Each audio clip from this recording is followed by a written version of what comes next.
کیا حضور صلی اللہ علیہ وسلم خواب میں آ سکتے ہیں؟ محمد مقصود نے پوچھا ہے کیا رسول اللہ صلی اللہ علیہ وسلم خواب میں آ سکتے ہیں یا نہیں؟ بالکل بھائی آ سکتے ہیں. آپ صلی اللہ علیہ وسلم کی صحیح حدیث ہے, آپ نے فرمایا من رآنی فی المنام فقد رآنی, جس نے مجھے خواب میں دیکھا تو تحقیق اس نے مجھی کو دیکھا. اس لیے نبی صلی اللہ علیہ وسلم کی خواب میں زیارت ہو جانا یہ بڑی سعادت کی بات ہے.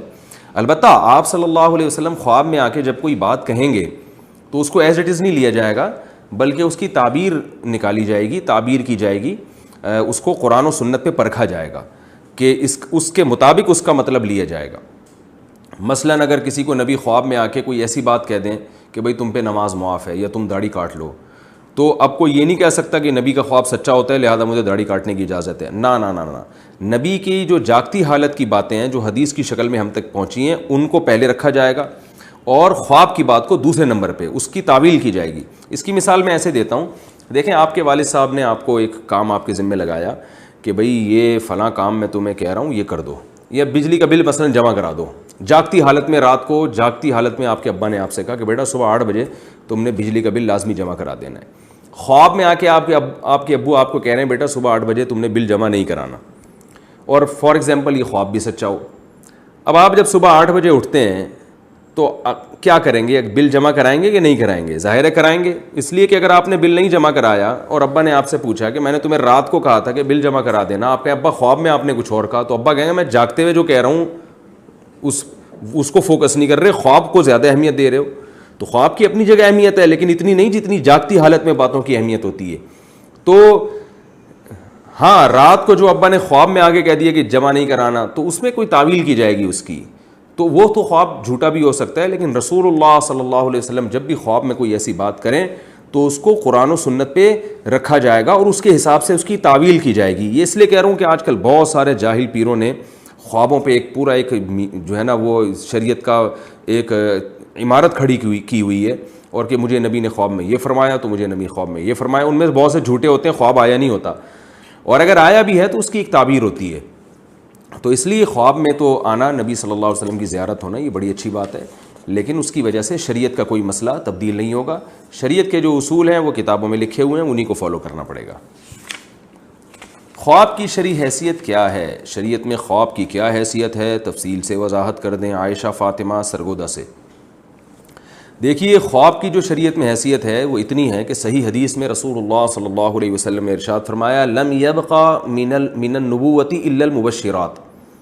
آپ نے فرمایا کہ نبوت ختم ہو گئی مگر خوشخبریاں باقی ہیں. وہی ختم ہو گئی لیکن خوشخبریاں باقی ہیں. صحابہ نے عرض کیا یا رسول اللہ مبشرات کیا ہیں, خوشخبری کیا ہیں؟ آپ صلی اللہ علیہ وسلم نے فرمایا الرؤیا الصالحہ, کہ نیک خواب.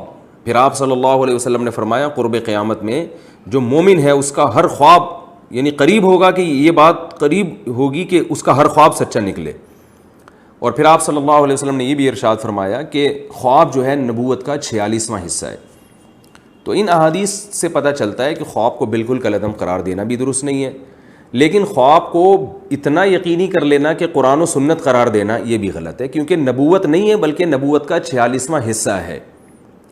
اس کو 46 حصوں میں ڈیوائڈ کریں گے نا وہی کو, تو پھر ایک حصہ اس کا خواب بنتا ہے.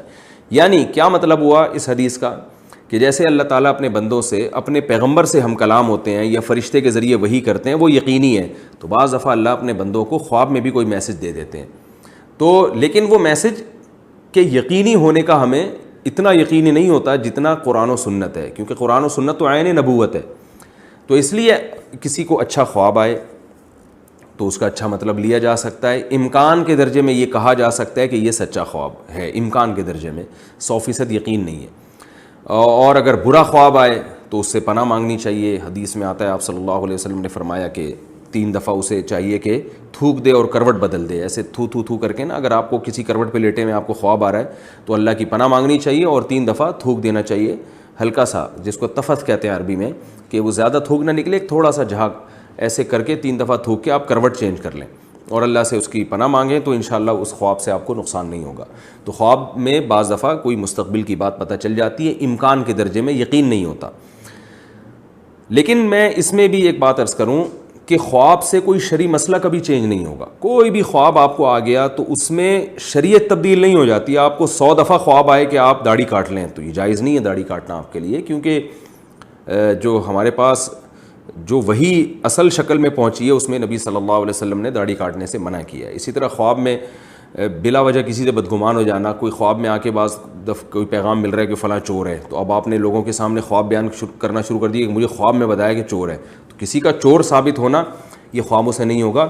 اس کے لیے شرعی گواہوں کا ہونا ضروری ہے, کیونکہ بعض دفعہ آپ کے اپنا تخیلات بھی ہوتے ہیں. آپ نے کسی کو خود بخود چور سمجھا ہوا ہوتا ہے تو آپ کو خواب میں وہ چور ہی لگ رہا ہوتا ہے پھر. تو اس لیے کسی سے بدگمان ہونا خواب کی بیس پہ جائز نہیں ہے, اور کوئی شرعی مسئلے کا تبدیل کر دینا جائز نہیں ہے. ان سب باتوں کو سے اگر بچ کر خواب سے ایک اچھا گمان رکھ لیا جائے کہ اچھا خواب ہے تو انشاءاللہ اچھا مطلب ہوگا, تو پھر ٹھیک ہے. نبی صلی اللہ علیہ وسلم نے بالکل کلعدم بھی قرار نہیں دیا خواب کو.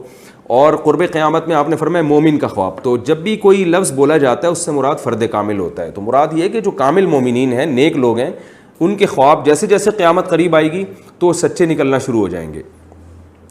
اس لیے کہ اب وہ نبوت سے دور ہو رہے ہیں, نبی کے زمانے سے دور ہو رہے ہیں, تو اب اللہ تعالیٰ جتنا نبی سے دور ہوں گے زمانے سے برکتیں کم ہوں گی, تو اللہ تعالیٰ ان کی تلافی پھر اس طرح سے کریں گے.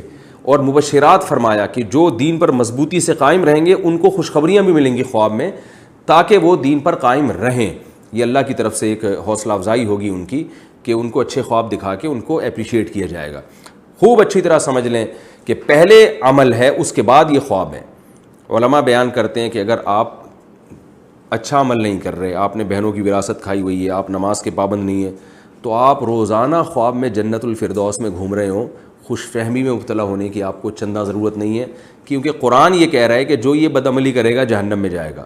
تو یہاں پھر اس خواب تو 46واں حصہ ہے نا وہی کا, اور جو 100% وہی ہے وہ یہ کہہ رہی ہے کہ برا آدمی جنت میں نہیں جائے گا, وہ جہنم میں جائے گا. تو اس لیے آپ اگر برے عمل کر رہے ہیں اور آپ روزانہ جنت الفردوس میں خواب میں گھوم رہے ہیں, تو قطعاً آپ خوش فہمی میں مبتلا نہ ہو کہ آپ جنت میں جائیں گے. یہ شیطانی خواب ہے, کیونکہ شیطان بھی خواب میں تصرف کرتا ہے.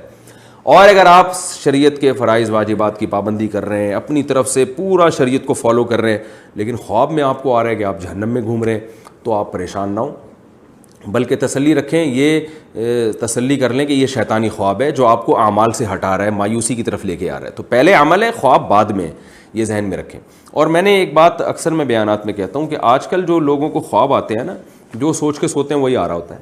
مثال کے طور پر خواتین کے جب میرے پاس فون آتے ہیں تو وہ بتاتی ہیں مجھے سانپ نظر آیا, پھر مجھے چھپکلی نظر آئی, اور تو میں ان سے کہتا ہوں آپ میرڈ ہیں, شادی شدہ ہیں؟ وہ کہتی ہیں ہاں. میں کہتا ہوں گھریلو حالات صحیح ہیں؟ کہہ رہی ہیں نہیں گھریلو حالات تو ٹھیک نہیں ہیں. میں کہتا ہوں ساس سے بنتی ہے کہ نہیں بنتی, دیورانی جٹھانیوں سے بنتی ہیں؟ بالکل بھی نہیں بنتی. میں کہتا ہوں پھر وہ چھپکلیاں جو ہے نا وہ ساس اور دیورانی ہیں جو چھپکلیاں اور سانپوں کی شکل میں آ رہی ہیں. تو جو آدمی پریشان ہوتا ہے نا اس کے خواب پھر اسی طرح آ رہے ہوتے ہیں. تو اس کا حل یہ ہے کہ خوابوں کی تعبیر میں ٹائم ضائع کرنے کے بجائے اپنی پریشانی کو دور کریں. میاں صاحب سے بولیں بھائی مجھے اس خاندان سے ذرا الگ کرو, یا خود ٹھیک ہو جائے. اگر آپ غلط ہیں تو ساس کو ٹھیک کرنا تو آپ کو پتہ ہے اونٹ کو رکشے میں بٹھانا آسان ہے, ساس کو ٹھیک کرنا بہت مشکل ہے. تو ایسی کنڈیشن میں مرد کو چاہیے کہ اپنی بیوی کا خیال کرے, اس کو الگ گھر لے کے دے, اور اگر بیوی کی غلطی ہے تو پھر بیوی کو سمجھائے تاکہ گھر میں جھگڑے ختم ہوں. تو یہ جو گھر میں جھگڑے ہو رہے ہوتے ہیں اس سے بھی ڈرانے خواب آتے ہیں, ان کی کوئی تعبیر نہیں ہوتی, بلکہ وہ آپ پہلے سے ڈپریشن میں ہوتے ہیں. تو جو آدمی خوش نہیں ہوتا اس کو خواب برے ہی آتے ہیں, جو خوش ہوتا ہے اس کو اچھے خواب آتے ہیں. تو یہ بھی ایک فیکٹ ہے, تو اس کو بھی ذہن میں رکھنا چاہیے. دوسرا مسئلہ ایک اور اہم یہ بھی ہے کہ پیٹ جب خراب ہوتا ہے نا, اور پیٹ میں گیس ہو اور آپ اسی حال میں چت سو جائیں تو بھی ڈراؤنے خواب آتے ہیں. تو ان سے ڈرنا نہیں چاہیے بلکہ پیٹ کا علاج کرنا چاہیے. کتنے لوگ ہیں ان کو برے خواب آتے تھے, خواب میں وہ جن چڑیلے بھوتیں دیکھ رہے ہیں, کبھی دیکھ رہے ہیں کہ ہم آسمان سے گر رہے ہیں, زمین پہ پہنچنے سے پہلے آنکھ کھل گئی, تو شوگر ہے مرنے سے پہلے آنکھ کھل گئی ان کی. کبھی دیکھ رہے ہیں کوئی گلا دبا رہا ہے, تو اور کبھی کچھ ہو رہا ہے. تو میں ان سے اکثر یہ بات کہتا ہوں کہ بھائی آپ مجھے یہ بتاؤ رات کو کھانا کب کھاتے ہیں؟ وہ بتا دیں 1:30 بجے رات کو ہم کھانا کھاتے ہیں اور 1:45 بجے سو جاتے ہیں. تو میں ان سے کہتا ہوں بھائی یہ پیٹ میں گیس اتنی بھری ہوئی ہے, دماغ کی طرف چڑھتی ہے جس سے یہ چڑیلیں آ رہی ہیں, تو آپ رات کو کھانا جلدی کھائیں اور 2 گولی کارمینا گرم پانی سے کھا لیں, اس سے آپ کے خواب اچھے آئیں گے. تو ایسا ہوتا ہے, وہ پھر وہ ہوتے ہیں تو خواب خود بخود سیٹ ہو جاتے ہیں. تو جب آپ کے رات پیٹ بھاری ہوگا تو برے خواب آئیں گے آپ کو. چت لیٹنے سے برے خواب آتے ہیں. سیدھا جو چت لیٹتے ہیں نا تو معدے پہ بوجھ پڑتا ہے. اس سے بھی آپ تجربہ کر کے دیکھ لیں کہ آپ کو اکثر ڈرانا خواب جب آئے گا نا تو آپ کی آنکھ کھلے گی تو آپ سیدھے لیٹے ہوئے ہوں گے. کروٹ کے بل لیٹنے میں عام طور پر برے خواب نہیں آتے, یہ ایک حقیقت بیان کر رہا ہوں. تو اس لیے کروٹ کے بل سونا چاہیے, اس سے بھی برے خوابوں سے حفاظت ہو جاتی ہے. پھر بھی میں نے بتایا کہ یہ سارے ٹوٹکے اختیار کر لیے, پھر بھی کوئی برا خواب آ رہا ہے تو پھر اپنے اعمال کی اصلاح کی طرف فکر کرنی چاہیے. کہیں آپ کی زندگی میں بدعملی تو نہیں ہے جو اللہ کی طرف سے آپ کو تنبیہ ہو رہی ہے کہ بھائی انسان کا بچہ بن جا, سدھر جا تو, اور پھر انسان کا بچہ بننے کی کوشش کریں. پھر بھی اگر برا خواب آ رہا ہے تو پھر اس کو اگنور کر دیں, انشاءاللہ پھر آنا بند ہو جائیں گے. لیکن آ رہا ہے تو اگنور کر دیں, بھائی ہمارا عمل ٹھیک ہے, اللہ کی رحمت سے ہمیں امید ہے, ہم اللہ سے ڈرتے ہیں اپنی بدعملیوں کی وجہ سے, اور کوشش کرتے ہیں کہ ہماری اصلاح ہو جائے, اور جتنی اصلاح ہوگی اس میں ہم اللہ سے اچھی امیدیں لگاتے ہیں. اللہ تعالیٰ عمل کی توفیق عطا فرمائے. کیا صبح بیدار ہونے کے بعد روزہ رکھ سکتے ہیں؟ محمد عالم سعودی عرب سے پوچھتے ہیں, اگر کوئی بغیر نیت کے سو جائے اور صبح اٹھ کر روزہ رکھ لے تو روزہ ہو جائے گا یا نہیں؟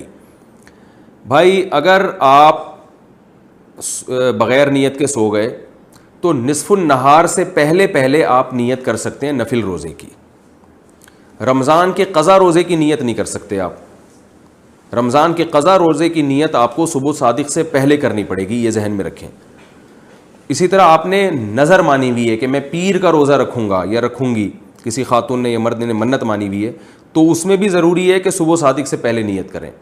باقی جتنے بھی روزے ہیں, جیسے رمضان کا روزہ ہے تو رمضان کا روزہ رمضان ہی میں اگر آپ رکھ رہے ہیں تو نصف النہار سے پہلے نیت کر سکتے ہیں. نصف النہار کیا ہوتا ہے میں بتا رہا ہوں. نفل روزہ بھی آپ نصف النہار سے پہلے رکھ سکتے ہیں. آپ نے کہا کہ یار صبح مجھے ڈاؤٹ ہے, روزہ رکھوں گا نہیں رکھوں گا, صبح دیکھیں گے ذرا موسم سیٹ ہوا تو نفلی روزہ رکھ لیں گے, رمضان کا دوبارہ رکھنا ہی رکھنا ہے. تو آپ کی آنکھ کھلی تو نصف النہار سے پہلے اگر آپ نے کچھ کھایا پیا نہ ہو تو آپ نیت کر سکتے ہیں. نصف النہار کیا ہوتا ہے یہ سمجھیں. صبح صادق کا ٹائم دیکھیں, سحری کا وقت کتنے بجے شروع ہو رہا ہے, اور غروب آفتاب, تو اس کا جو بالکل درمیان کا وقت ہوگا یہ نصف النہار کہلاتا ہے. یعنی آدھا روزہ گزرنے سے پہلے آپ نیت روزے کی کر سکتے ہیں, یہ جائز ہے.